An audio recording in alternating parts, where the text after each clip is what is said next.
together this video um, from a staff and operational perspective, and then from a community perspective, so that we wouldn't really talk about technology, but we talk about the capabilities and functionalities of what the future will be like once all of this technology is in place that we're trying to put together.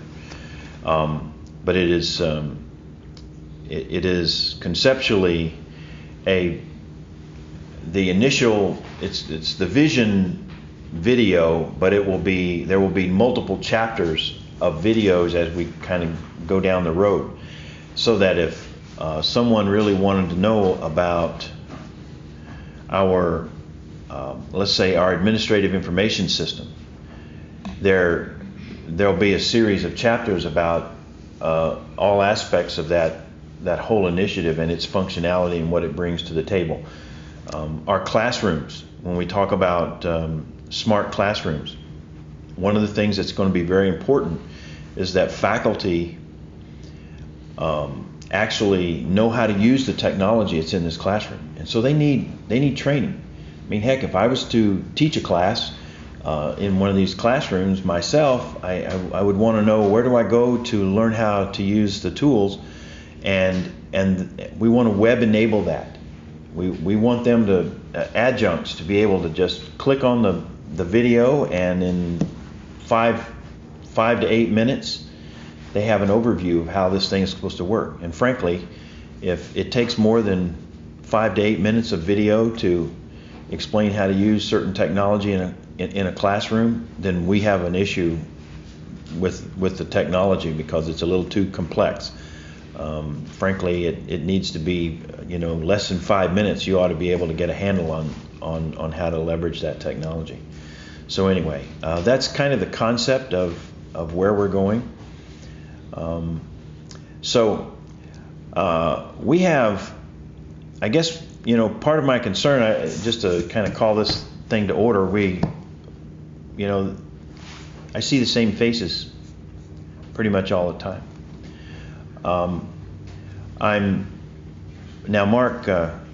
Mark Cicada has asked, because of demands on his time and some new things that he's doing, that he needs to step down as a co-chair, and so we need to really need to talk about this, and we've yet to have student representation, and I really need to find out where we are with this.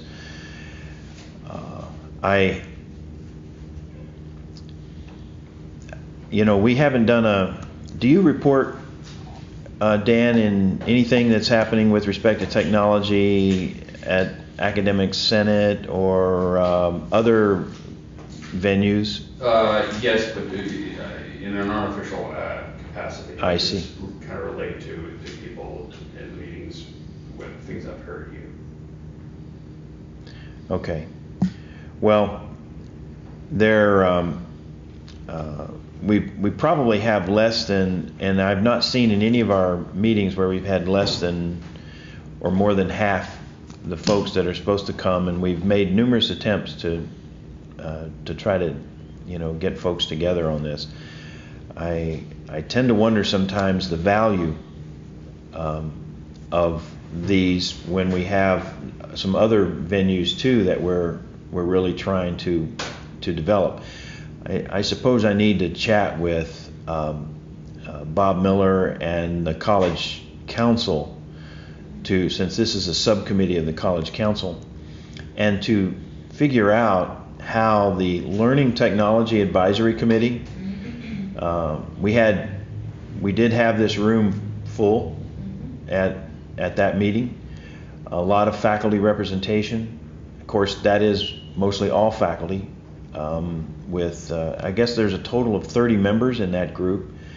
That's just the Learning Technology Advisory Committee side. And then there's the Administrative Technology Advisory Committee, which hasn't even come together yet, but will be very important that it comes together when we select our new AIS and we begin the implementation of that. Then there is this steering committee that is really comprised of about 14 chairs of work advisory teams that are part of it, like the web advisory group that is already organized, and they're working on revamping of the web. Now there's 3 people that's a tri-chair setup there.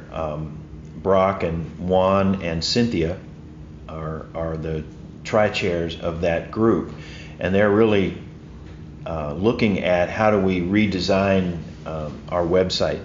And as we move forward and we select a new AIS, they will be an integral part of all the services going to the web, and so they'll have be very much involved in that particular process as we go forward. So they would be represented on the Administrative Technology Advisory Committee. We had a discussion, I believe, at a previous Technology and Academic Computing Standing Committee about these 2, Administrative Technology Advisory Committee and the Learning Technology Advisory Committee. And if I recall, and Dan, correct me if I'm wrong, I was encouraged to move forward with those. Yes. And to let's get those kind of initiatives in place. Yes. And then we come back and review issues of, well, is this committee essential or something that we really need to do? And then there was another one that existed before, and it was called the Technology Committee of the Academic Senate. Okay, there was a Campus Technology Committee. Campus Technology Committee. And then kind of a subgroup or a liaison group, but that was the Faculty Technology Committee. Neither one have met in a very, very long time.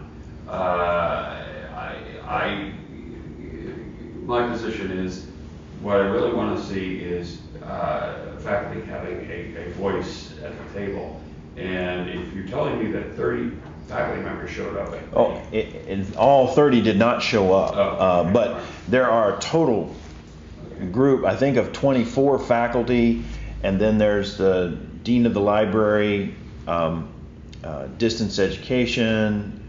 There are resource people from your area as well. Yeah, there's a total of 30 people there, and then there were some that aren't even on the list that actually showed up at the meeting. But we had folks that filled most of these chairs, and then there were some in the back along the wall. I think, if you don't mind. Go ahead. The LTAC does serve the purpose that the Faculty Technology Committee provided to us previously. And this room was packed, and there definitely is faculty involvement. In terms of the Campus Technology Committee, it really was almost like the funnel to get to what should make its way up to the higher echelons of administration. In other words, kind of taking all the ideas and information and putting it into a presentable form as a proposal or a white paper. So in many ways, the Campus Technology Committee was a kind of a working group in essence, and was representative not only of faculty but of administrators as well, deans and so forth. So I think the only, if this group went away, I mean, if for example LTAC, by virtue of going through you up to executive, serves the same purpose as what the Campus Technology Committee previously did in terms of being kind of like that funnel. I think that's fine as long as the administrators and the deans feel that they also have that voice and have that place to go to express their perspectives and their needs. I think what some concern has been that in some areas there are only faculty committees and the administrators and deans have not had a platform to participate. So I can see that this group would essentially serve that, where you have all the representative stakeholders in the room. But if there's some way we can accomplish that in a more streamlined way, I can see that would be. Yeah, it is certainly not my intention to undermine any constituent group that we have on campus. The more the merrier. The challenge that we have is that how much more can we all stand? There's a lot of demands on faculty, staff, administration, and so many meetings and things that we're all involved in, and being able to give the time, because I know some of these people that are on this list here are here today. I already know that, but they're not here in this particular meeting for whatever reason. And that's okay. It's just if their needs are being addressed in other ways, then obviously then fine. Let's revisit why we need to do. And of course, I know this was created before I was here, and I know I'm the one that brought this Learning Technology Advisory Committee and Administrative Technology Advisory Committee concepts to the table. Part of what I like committees to be able to do is actually make real contributions and not have the voice of 3 or 4 strong voices that really are representing the whole college. I find it, in fact, even in the Learning Technology Advisory Committee meeting, which I found very encouraging. It's, some of the issues, they're really well down the road. If some faculty are not using technology, they're not going to use technology. I want to start equipping students. Laptops to faculty. That's 10 years old, Dwayne. I said, but the problem is, some of the faculty are complaining they don't have the technology. How do we make sure that we accommodate that? And that we want to make, we want to make sure that we do that. And I said, and the other thing too, having been down this path before, in that if I tried equipping students and we haven't equipped faculty and we haven't prepared our classrooms, you get hit from that angle. It says, well, wait a minute, get your priorities right. And I think we are focused on where the priorities need to be. But to me, it represented, if you're interested, faculty member, and was a faculty member, if you're interested in starting down the path of equipping students, let's put that wheel in the mix and let's start a pilot. You want to do it here, we can do it in a few places, and then that thing will just then carry on as we get more momentum with bringing all the faculty to the same table, and everybody's enabled now, and training's in place. Yes, sir. If, just assume for a second, we work through the LTAC only, where would the support staff and front desk folks, be represented in that kind of system? One of the things that we need to look at, and let me do this for our next meeting, okay? Let me bring back the chart and the responsibility and look at the membership of that group, as well as the Administrative Technology Advisory Committee. Let's look at that again and make sure that we have the right kind of representation that will address both sides of that. I will admit that LTAC is very faculty intense. I think there's Maureen that helps support labs, and there's other individuals like the head of the library, the head of online learning, and I'm trying to remember all of the folks on the list, but it could be that we might need to address some of those issues too. And plus, we're supposed to have student representation. We didn't have student representation at this particular meeting, but I'm going to really chat with the student association and Alex on the board to really try to promote getting student involvement in all of these groups at the right level. Now, I have met with student association a couple times, and a number of students, as part of these public forums, to talk about some of their needs, but we want to make sure that the classrooms are being addressed, not just with the smart technology, but one of the faculty asked, well, what about the furnishings? What about the paint on the walls? What about, and I said, perfect question, because we really need to have a classroom master plan.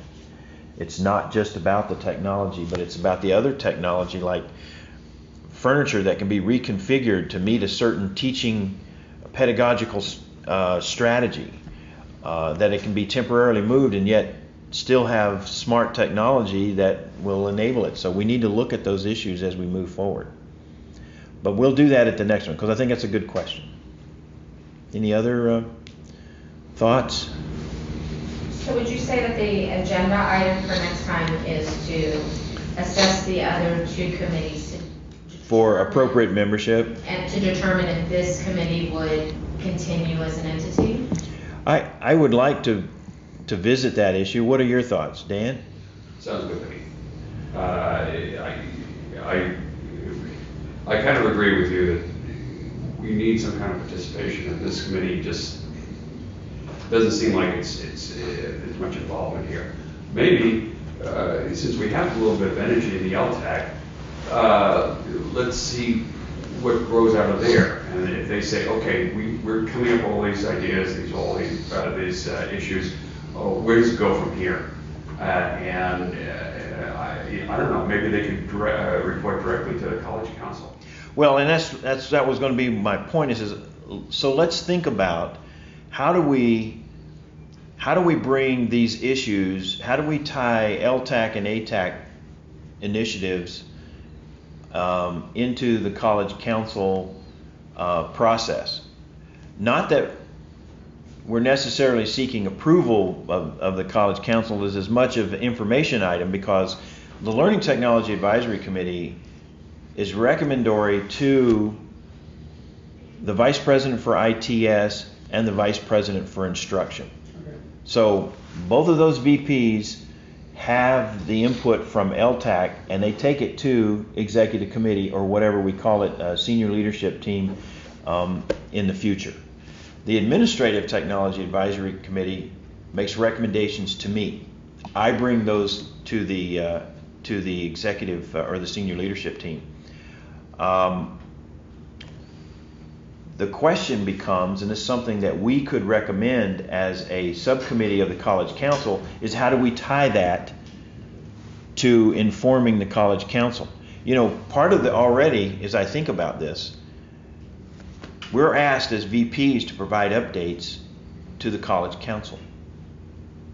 That could be part of, you know, when I have to do an update, that I could take the inputs of both of those committees forward to the College Council. Yes? Now, when these groups meet, are you at their meetings or are you not at their I am at all College Council meetings. I'm talking about the LTAC and the... Yes, well, I attend in the future. My thought was that there would be someone that is in my operation that might be a part of the membership of the Learning Technology Advisory Committee, and that those recommendations would come, that person would be in attendance of these meetings. I try to always attend these meetings as much as possible, because I think a lot of times folks don't feel like they have access to the VPs to be able to raise issues that maybe get squelched in another setting. Yes? So, one way I could see this happening is that the chair and the co-chair of LTAC are two people, and say you don't even go to any of those meetings. And you also have probably a chair and a co-chair of the administrative committee that is going to be ATAC, right. Right. And there might need to be some coordination between those two committees. So I think that having the chair and the co-chair of each of those committees attend each other's meetings, even though that might be difficult, but I think that it's important that the representation from the other committee is there to inform, just to let, as an information piece. And then actually have those 4 people, the chair and the co-chair of each of those, then maybe meet with me monthly to report up what these committees have been doing. And that's how the information could make its way up to the executive level through you. Then in that way, you wouldn't necessarily have to attend all the meetings. You would have a monthly meeting with these chairs and co-chairs, and they'd be attending each other's meetings so that there was some coordination as well and some information sharing is one. I would like to move myself to be as much of a resource person, to be just sitting in the meetings, well, much like academic senate. I'm just there. If there's a question or anything that needs to be asked, I'm available to answer. Even if I didn't have a presentation at the last academic senate, for instance, I would just be attending. I'm here in case there's issues or questions that I could add clarification to. I'd certainly like to be able to do that. On the administrative technology advisory committee, those co-chairs, which I would tend to have one of those be the director for administrative applications, to be one of the co-chairs of that, with another member, which could be another administrator or faculty member or somebody that would be a good co-chair, because that group is a real working day-to-day group of implementing new functionality in the AIS and integrating new technologies into the whole the administrative information system infrastructure. So that's an ongoing thing, which is part of that director's job responsibilities. And so I would see that person being one of those co-chairs to make sure that group keeps going, because there's a lot of teams and there's a lot of things all happening concurrently, and those interests then get represented on that group. But we'll talk about that maybe at the next meeting. But I like the idea. So on this administrative committee, is that where classified staff would have representation? Yes. Okay. But I still think there's a need on the learning technology side as well, Yes. particularly with labs and tutoring and other types of support services that go to students and even to faculty, faculty support. So yeah, let's look at that membership and see how that could be tweaked. Okay, good idea. Any other? Okay. Can we get an update on the selection of the AIS? Certainly. As you recall, the request for qualifications went out before the Christmas holidays. It closed the end of January 31st. In that, there were 5 submittals.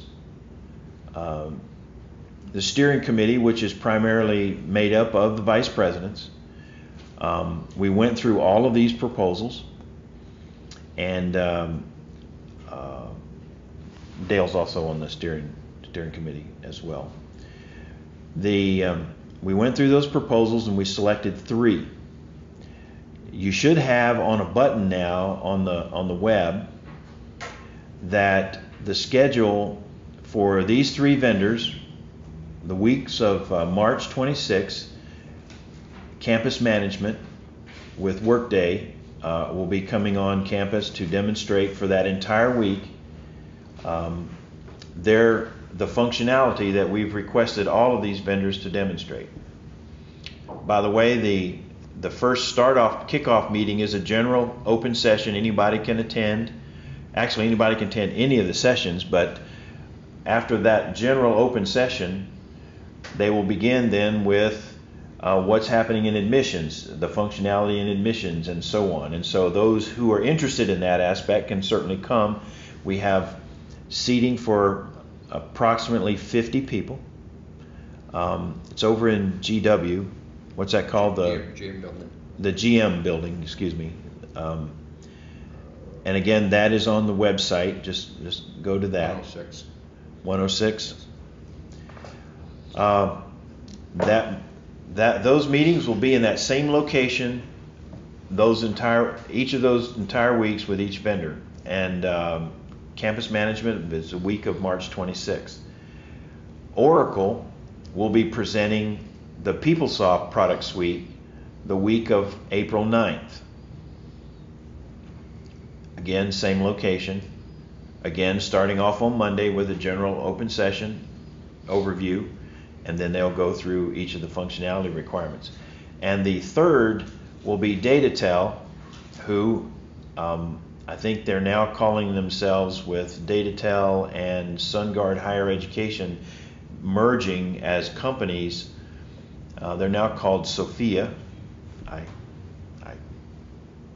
thought it's kind of an interesting name, but anyway, DataTel will be demonstrating the Banner product. They chose to, not their colleague product, but they chose to recommend the SunGard Higher Education Banner product that they just acquired for our solution, given our size of institution. So those will be the three product suites that will be demonstrated, and that is the week of March or April 26th. That's the last one. Again, starting Monday with a general session. I think there'll be refreshments and snacks there all day, food all day. So with each one of those. Now, with that, the end of that week, then we will, in the next 2 weeks following that, in May, we will collect all of the input and input from the college community that has attended and provided their pros and cons to all of this. We'll look at the gaps, because not every vendor will meet every need that we have. We need to look at those gaps and understand what it's going to take to fill those gaps.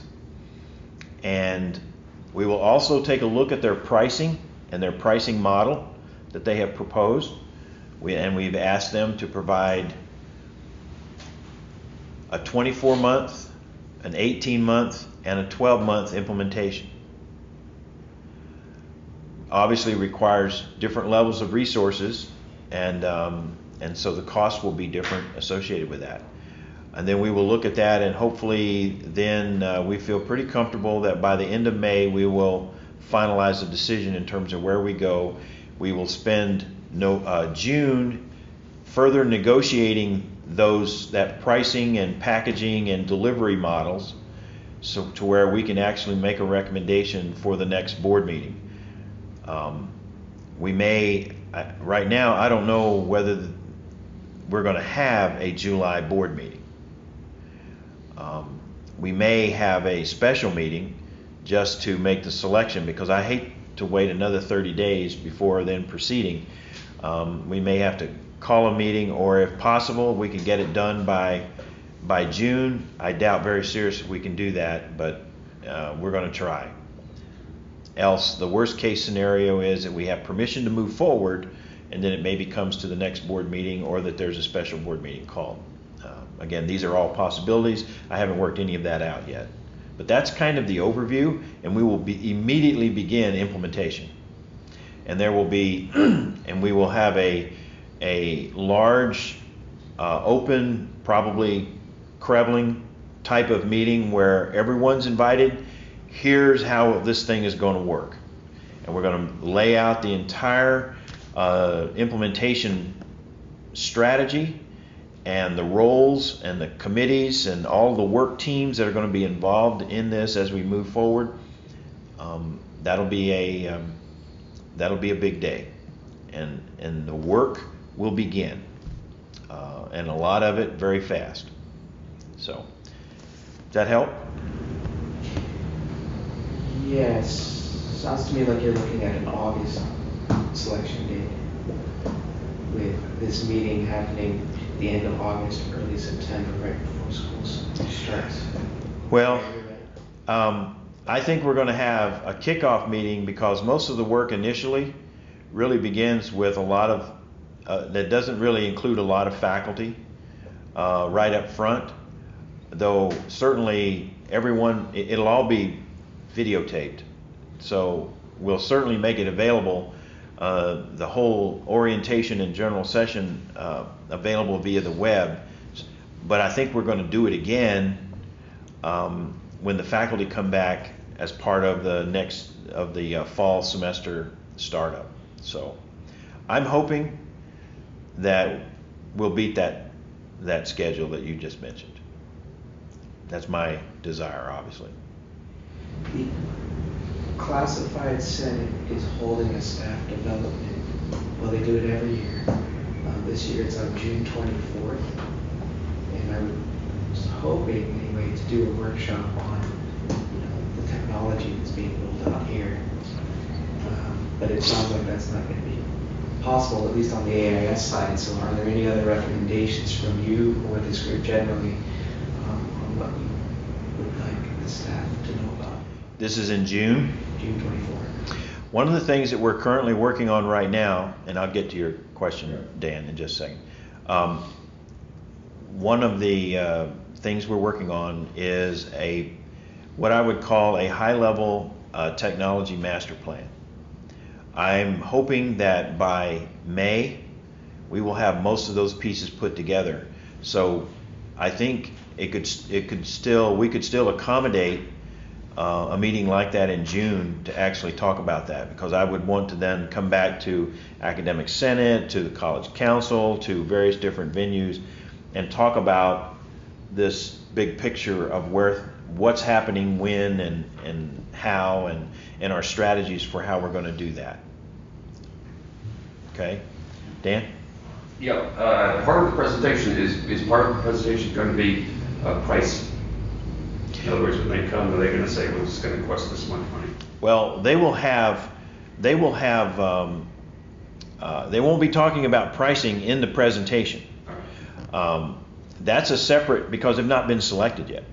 They have submitted pricing models based on different implementations strategies, but there may be pieces we don't want of theirs that, let's just say alumni foundation software that the vendor has demonstrated really doesn't meet Razor's Edge, which might want to be used by the foundation. So we wouldn't buy that module. So those dollars and those pricing would come out of the pricing piece. All of that, once we select the vendor, then we will go into a different set of discussions to talk about what's in and what's not in with their solution, and what their costing or pricing model would be associated with that. Strata Information Group is going to help us with those negotiations, and they also understand a lot of the gap issues that we'll have, to where, okay, so how are we dealing with that? Because while the cost for that particular vendor is one issue, for the institution as a whole, we have to figure out how we're going to fill the gaps. Those will be additional cost items that we need to put into the total cost picture to know, well, what is this new AIS environment going to cost us? Okay, and then we have to then model that over what the next 5 and 10 years is going to look like from a total cost, assuming a certain annual increase in the maintenance costs for software licenses, hardware, blah, blah, blah, if we do hardware. Or if it's a cloud model where we don't have the hardware, it's run somewhere else, what's those services going to cost us annually over the foreseeable future? All right. I think earlier you were talking about, okay, after all these presentations, we're going to have one combined presentation where the entire campus can take a look. And I would hope that at that point, somebody's talking about dollars. In other words, saying, okay, these are our choices here. These are the modules that we can include or not include. This is how much it's going to cost. Each of these is going to cost. We'll have a separate discussion concerning the pricing and the cost of this thing, and it'll probably be something that we will either involve the vendor, Rick Van Pelt, and myself in the presentation, or a common, or one of the others in talking through what those costs are going to be and how we're going to go back, so that everybody understands where we are in the total cost of ownership picture, preferably over a 10-year period, because we're not changing this AIS anytime soon. If the past is any indication of the future, it'll be decades. So, but I do expect new software to be coming into the mix that keeps adding, that will just adds to the total cost. New software, let's just pick library, even though that's not maybe a good example, but the library may come up with a whole different software model that we want to add into part of what we would call non-instructional technology, and that part needs to be added in. Online learning will be another example.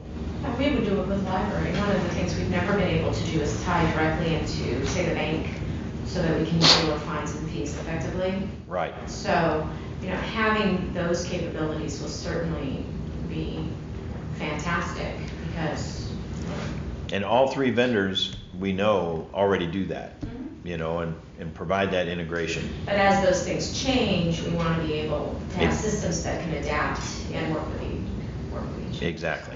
Will each division be responsible for the cost of purchasing No. necessary, or No, we're going to centralize those costs. We will centralize those costs as part of a technology capital initiative. so if counseling wants a module included, they won't be paying for it? What we will do is, you take any particular department or area that has a need for software, the Administrative Technology Advisory Committee will take a look at that as a total integration issue with our new AIS.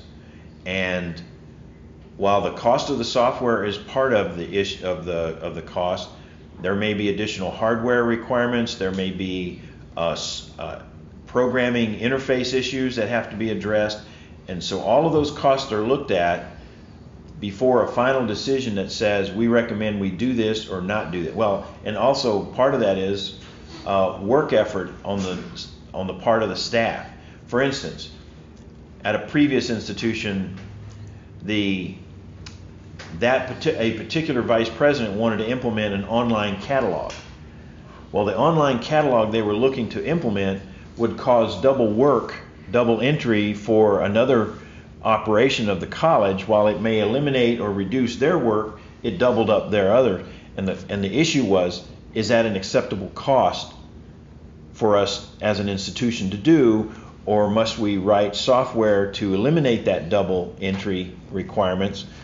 All of those issues were reviewed, and the answer that came back was, the Administrative Technology Advisory Committee recommended not to implement that particular online catalog as part of the requirement. So they had to go back as a team and revisit that issue to find something that integrates better with what our environment was. You had a question. I was wondering, does the cost also include personnel? For example, we're trying to do a degree audit with one of these. That's what I've been hearing. Mm-hmm. And to maintain a degree audit, it's not a one-time thing. It has to be constantly maintained semester after semester. Right. When articulation changes and so forth.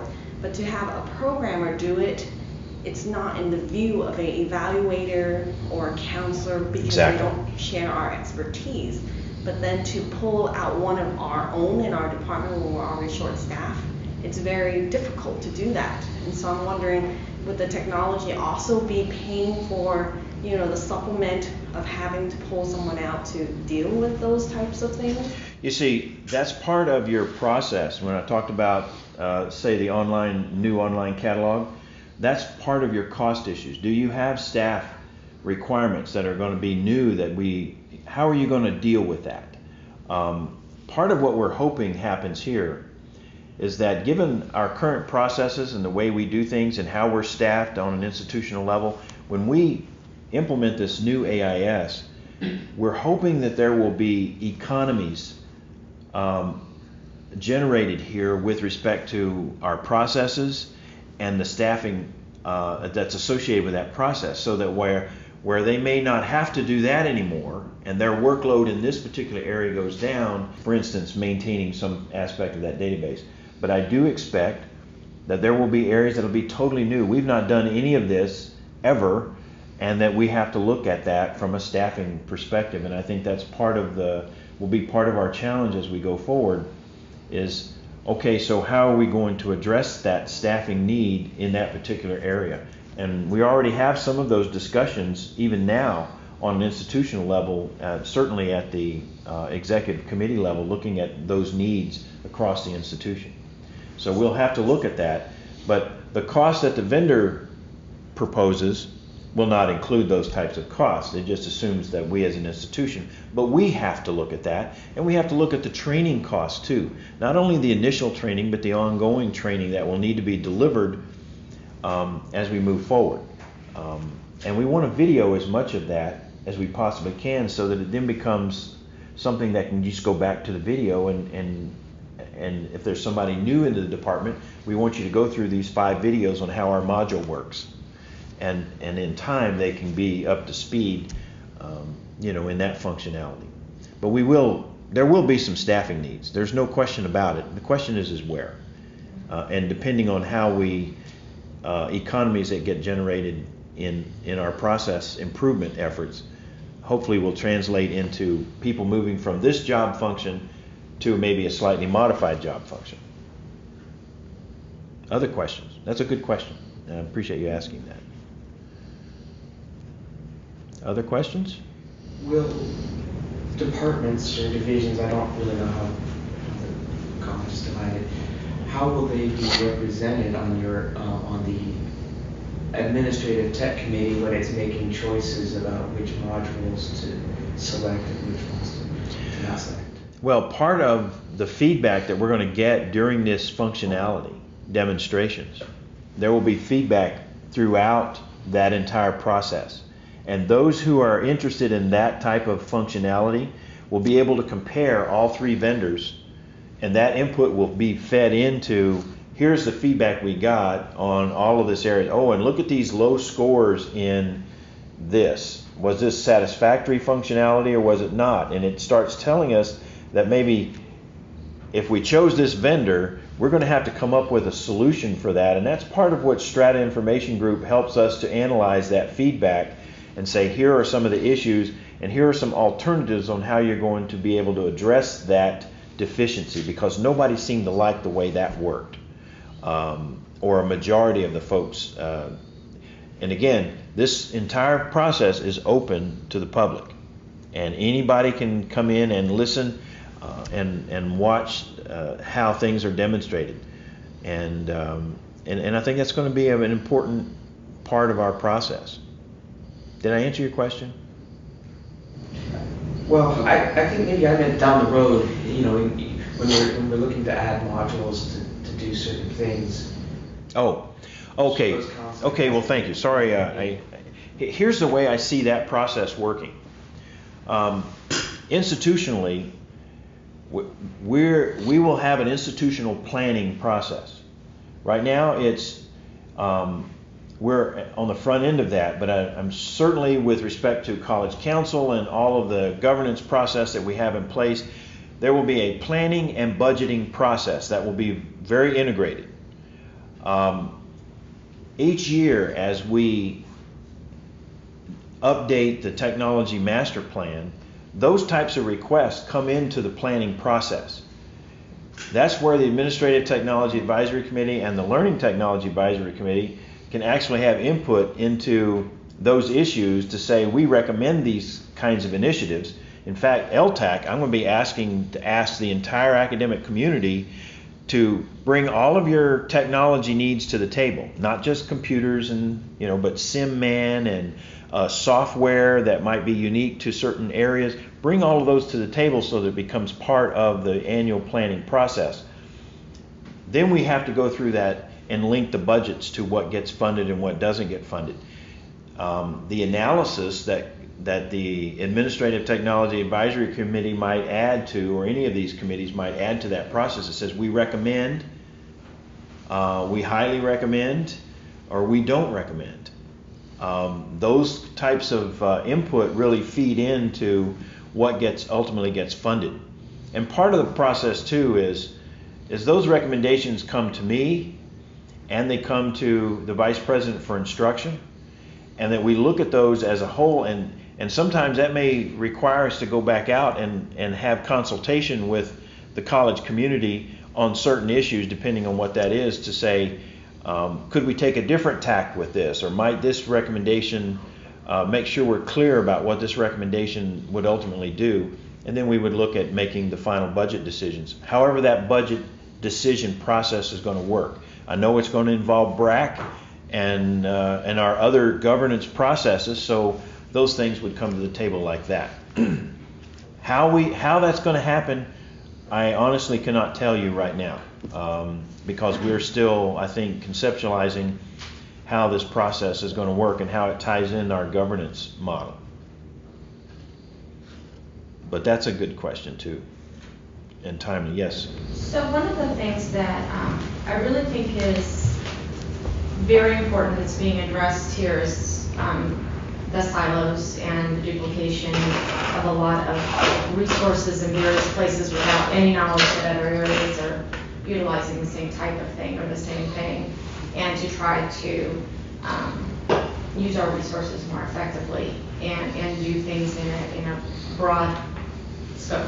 So I think that that's excellent. One of the things that Alex and Mark and I have been talking a lot about over the last years is the fact that 508 compliance is rarely on the table when it comes to talking about technology, and how do we, as we develop processes for selecting technology, assure that that's part of the conversation.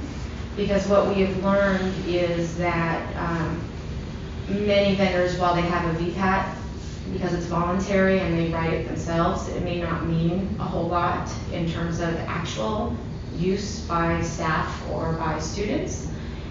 So Alex, for example, for distance education, I feel bad for him, but anytime we assess something, I actually have him go in and actually use the products, and then he sends me back a report. But this is in addition to what he does, his regular job. This is not his job. He's doing it because he knows it's for the good of the students. And we had proposed last year actually a new position but it didn't actually go on the table, but it had been discussed and it had been written for kind of, I wouldn't want to call it a compliance officer, but someone who actually would take on the job of, if this product is going to be purchased by the college, do a full review, in-house review, but also be the specialist to help faculty create instructional content, or to help them select appropriate instructional content that is, freely available, that is compliant. Because that is a whole new realm that we've never had to deal with here. And as more publishers create content that's not 508 compliant and faculty take those on in their classrooms, it's adding a whole level of work, not only for my area, but I know for their area, because we've had so many discussions about this. And so I think that this is something that needs to, in some way, shape, or form, be discussed and made part of these processes, and create some kind of resource for faculty where they can go and actually get the help they need, because they specifically help students and accommodate them in the classroom, when the need arises. But if we're able to have someone who can help faculty develop curriculum up front that's compliant, then that is another piece of this, not only in the selection of software, but also in the creation of curriculum content. So this is just a whole other piece. I'm not sure where it fits or how we can go about ensuring it's part of our conversation. Yeah, it's, this is an issue at every institution that I've been in, for the time I've been in higher ed. And it's great that because I know you've brought the whole issue of 508 compliance to the table, and some others have brought the same issue as well. I think it's important that we make sure that that's part of our process when any type of application is being considered, that on the checklist as part of that web process that we put out there, is that it's gone through and somebody's had an opportunity to take a look at that as an issue, and so that when it gets evaluated, that is the picture, and it has an impact on the decision as to whether we go down that path or not.